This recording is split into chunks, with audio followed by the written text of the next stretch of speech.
नमस्कार दोस्तों, चलिए जानते हैं बिहार की 25 फटाफट बड़ी खबरों को केवल 5 मिनट में। लेकिन उससे पहले आप ये वीडियो किस जगह से देख रहे हैं हमें कमेंट में जरूर बताएं। नीतीश कुमार का राज्यसभा सदस्य के तौर पर चुना जाना बिहार की राजनीति के एक युग के अंत और नए अध्याय की शुरुआत माना जा रहा है। सर्टिफिकेट मिलने के बाद अब सबकी निगाहें इस बात पर टिकी हैं कि क्या मुख्यमंत्री अपनी गद्दी सम्राट चौधरी या किसी अन्य चेहरे को सौंपकर दिल्ली का रुख करेंगे। सियासी गलियारों में ये चर्चा जोरों पर है कि होली से पहले बिहार को नया मुख्यमंत्री मिल सकता है, जिससे जेडीयू और बीजेपी के रिश्तों का नया समीकरण बनेगा। बिहार की राजधानी पटना समेत राज्य के 19 जिलों में मौसम विभाग ने गरज चमक के साथ भारी बारिश और ओलावृष्टि का अलर्ट जारी किया है। आसमान में छाए काले बादलों और 50 से 60 किलोमीटर प्रति घंटे की रफ्तार से चलने वाली हवाओं ने किसानों की चिंता बढ़ा दी है, क्योंकि तैयार फसलों पर कुदरत की मार पड़ने का डर सता रहा है। मौसम वैज्ञानिकों का कहना है कि अगले 48 घंटों तक मौसम का मिजाज ऐसा ही बना रहेगा, इसलिए लोग कच्चे मकानों और पेड़ों के नीचे शरण लेने से बचें।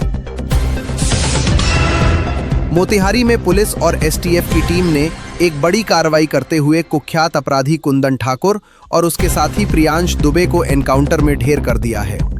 इस मुठभेड़ में बिहार पुलिस का एक जाबाज जवान राम यादव भी शहीद हो गया है, जिसकी शहादत पर पूरा प्रदेश गमगीन है।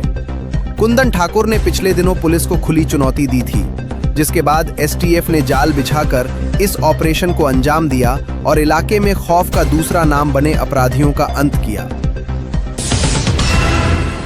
पटना से सटे दानापुर और बिहटा के बीच बनने वाले एलिवेटेड रोड के काम में अब तेजी आने वाली है, क्योंकि केंद्रीय मंत्रालय ने इसके लिए बजट और समय सीमा तय कर दी है। लगभग 25 किलोमीटर लंबे इस प्रोजेक्ट से पटना और भोजपुर के बीच का सफर बेहद आसान हो जाएगा और जाम की समस्या से हमेशा के लिए छुटकारा मिल जाएगा। इस सड़क के बन जाने से बिहटा एयरपोर्ट जाने वाले यात्रियों को भी काफी राहत मिलेगी, जिससे बिहार के बुनियादी ढांचे को नई मजबूती मिलेगी। बिहार में राज्यसभा चुनाव के नतीजों के बाद महागठबंधन के भीतर मची रार अब सड़कों पर दिखने लगी है, जहां पप्पू यादव ने तेजस्वी यादव की रणनीति पर कड़े सवाल खड़े किए हैं। कांग्रेस के विधायकों की गैर मौजूदगी और क्रॉस वोटिंग ने आरजेडी उम्मीदवार की हार सुनिश्चित कर दी, जिसे लेकर अब सहयोगी दलों के बीच आरोप प्रत्यारोप का दौर जारी है। राजनीतिक जानकारों का मानना है कि ये आपसी कलह आने वाले विधानसभा चुनावों में महागठबंधन की एकता के लिए एक बड़ा खतरा साबित हो सकती है। मुंगेर के एक स्कूल में प्रिंसिपल और शिक्षकों द्वारा स्कूल के किचन में ही चिकन पार्टी करने का सनसनीखेज मामला सामने आया है, जिसके बाद शिक्षा विभाग ने कड़ा एक्शन लिया है। इस घटना का खुलासा करने वाले एक छात्र की बुरी तरह पिटाई की गई, जिससे वो गंभीर रूप से घायल हो गया और उसे अस्पताल में भर्ती कराना पड़ा। इस घटना ने बिहार की सरकारी शिक्षा व्यवस्था और गुरु शिष्य के पवित्र रिश्ते पर गंभीर सवाल खड़े कर दिए हैं, जिससे अभिभावकों में भारी आक्रोश है।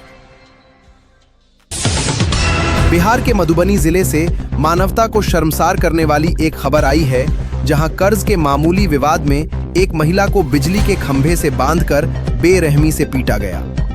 इस पूरी घटना का वीडियो सोशल मीडिया पर वायरल होने के बाद पुलिस प्रशासन हरकत में आया है और कई लोगों के खिलाफ नामजद एफआईआर दर्ज की गई है। सभ्य समाज में इस तरह की बर्बरता बिहार की कानून व्यवस्था और महिलाओं की सुरक्षा पर एक बड़ा धब्बा है, जिसकी हर तरफ निंदा हो रही है। नीट पेपर लीक मामले में जेल में बंद आरोपी मनीष रंजन की जमानत याचिका को कोर्ट ने एक बार फिर खारिज कर दिया है, जिससे मुख्य साजिशकर्ताओं की मुश्किलें बढ़ गई हैं। अदालत ने अपने आदेश में कहा कि मनीष रंजन प्रभावशाली व्यक्ति है और बाहर आने पर वो सबूतों और गवाहों को डरा धमका सकता है, जिससे जांच प्रभावित होगी। इस फैसले के बाद उन हजारों छात्रों को न्याय की उम्मीद जगी है, जिनका भविष्य इस धांधली की वजह से दांव पर लगा हुआ था। पटना में हुई मुख्यमंत्री की इफ्तार पार्टी में नीतीश कुमार का बदला हुआ अंदाज चर्चा का विषय बना हुआ है, जहां वो बिना पारंपरिक टोपी के नजर आए। इस इफ्तार में विपक्षी नेताओं की गैर मौजूदगी और मुख्यमंत्री के चेहरे के हाव भाव को राजनीति के जानकार एक बड़े संकेत के रूप में देख रहे हैं। माना जा रहा है कि नीतीश कुमार अपनी छवि को लेकर एक नई रणनीति पर काम कर रहे हैं, जिसका असर आने वाले दिनों में एनडीए के भीतर उनकी भूमिका पर पड़ सकता है।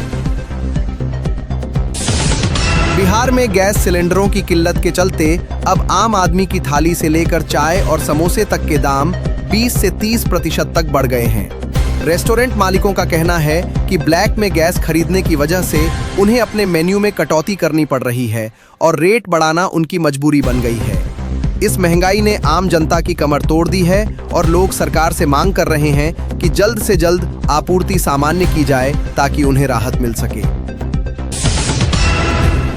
बिहार की इन तमाम खबरों ने आज पूरे प्रदेश को झकझोर कर रख दिया है। सत्ता के गलियारों से लेकर आम आदमी की रसोई तक हर जगह बदलाव और चुनौतियों की आहट सुनाई दे रही है। हम उम्मीद करते हैं कि प्रशासन इन समस्याओं पर ध्यान देगा और बिहार की जनता को एक सुरक्षित और समृद्ध माहौल मिलेगा। देखते रहिए हमारी खास रिपोर्ट ताकि आप रहें हर पल अपडेट।